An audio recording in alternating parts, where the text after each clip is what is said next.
Hello, my name is Taylor Phillips Jones, and my research proposal is looking at the impact of social media on the self esteem of adolescents. So, the purpose of this is because social media use is very prevalent in our society, and I wanted to determine whether this is having an effect on adolescents. So, first, I'm going to explain what self esteem is. Rosenberg describes self esteem as a positive or negative attitude that an individual has towards themselves. It can be in the form of cognitive, emotional, behavioral reactions. Urich explains self esteem as a discrepancy between the self that an individual wants to be and the individual's actual self. If an individual's real self is comparable to their ideal self, then they tend to have a higher self esteem. And overall self esteem can just be explained as an individual's self evaluation of their worth.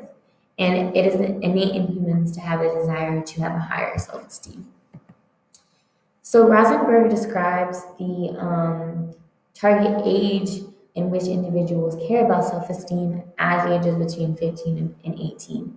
And he picked this time period because this is a time period in which individuals make major life decisions and they're exposed to new changes such as puberty, and they're just in that in between stage between adulthood and childhood, causing confusion.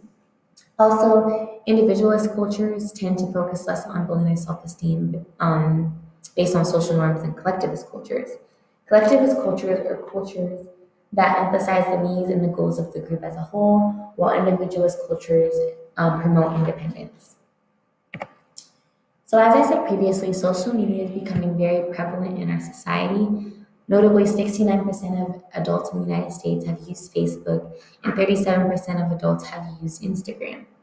Also, two-thirds of the people that use the internet actively use social media platforms, and one-third of the people in the world use social media platforms.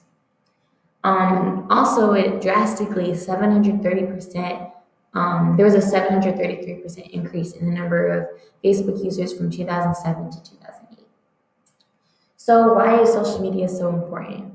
Vogel notes that social media provides a platform for individuals to construct profiles that allow them to share their opinions and emotions on certain topics and to just form connections with new people and plan social gatherings.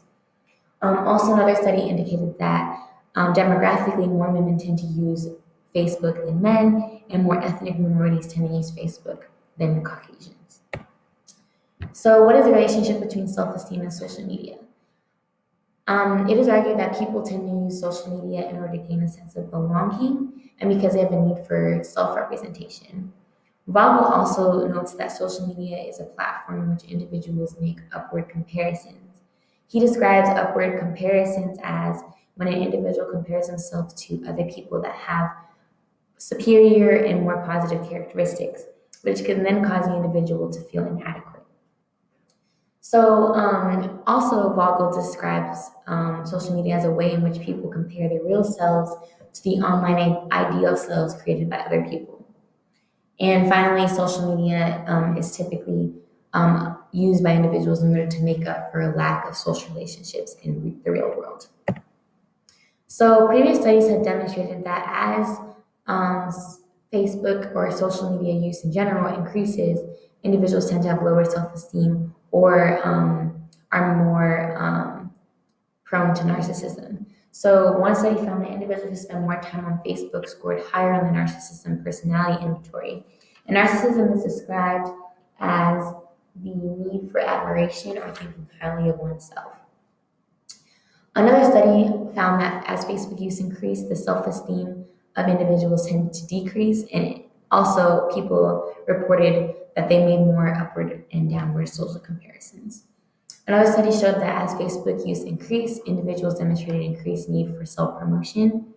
And finally, individuals with closest self esteem are more likely to use social media platforms.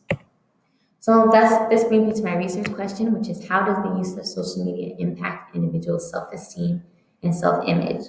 And I hypothesize that as individuals use social media more often, they tend to have lower self-esteem than individuals who who are not as active on social media platforms. So the research design for this study is correlational research design, which is a non-experimental design that allows researchers to distinguish the relationship between variables. And this was used because social media use cannot be controlled easily in an experimental setting, and this variable is very difficult to manipulate. So on to the methods section. The participants for this study will be 100 high school students aged 15 to 18 years old, comprised of 50 males and 50 females, because as I said previously, Rosenberg described this time period as the age in which individuals focus most on self-image. The sampling method for this is non-probability sampling, and specifically quota sampling, which is when gender quotas, male and female, are set by the researcher, and then participants join the study based on their availability, which is known as convenience sampling. And individuals are recruited for the study by posting flyers around the high schools and try to get participation. And there's also an incentive of individuals receiving $100 in exchange for their participation. So the independent variable of this study is social media use, and this is operationalized through a scale using closed-ended questions related to social media use, including dichotomous and Likert format. So these questions are you active on social media? Do you use any of the following social media platforms: Instagram, Facebook, Twitter, Snapchat? How often do you check your social media a day? How much time do you spend on social media a day? And how much do you use social media? And the Likert formatted questions also account for fence sitters by not including a neutral option. The dependent variable of the study is self-esteem levels, and this is operationalized using a scale using closed-ended questions. Specifically, the study uses the Rosenberg self-esteem scale, which includes 10 items of Likert format, which include the options of strongly agree, disagree, and strongly disagree. And the 10 items are listed here on this slide. And the items have both positively keyed, are both positively keyed and negatively keyed. A positively keyed example includes the first item, which is I feel that I am a person of worth, at least on an equal plane with others. A negatively keyed item is I wish I could have more respect for myself. So the procedure of this study is first, flyers will be placed around schools and allowing interested students to contact the researchers by email.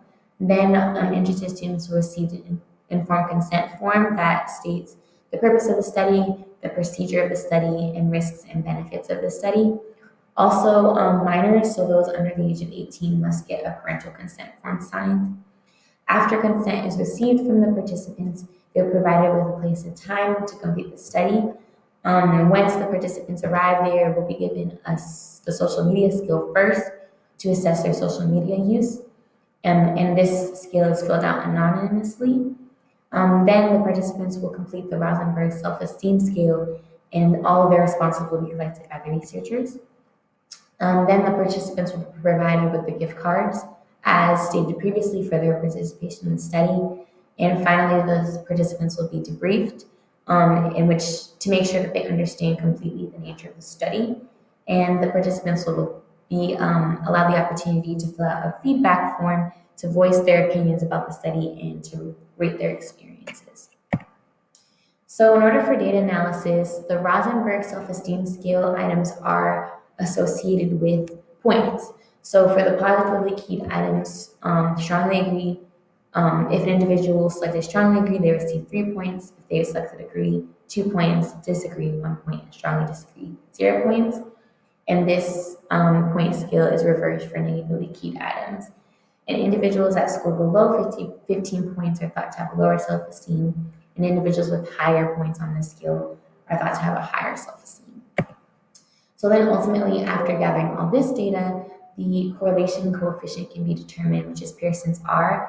And if there's a positive linear relationship between the variables, there's a R value of 1. If there's a negative relationship, there's an R value of -1. And if there's no relationship, there's an R value of 0.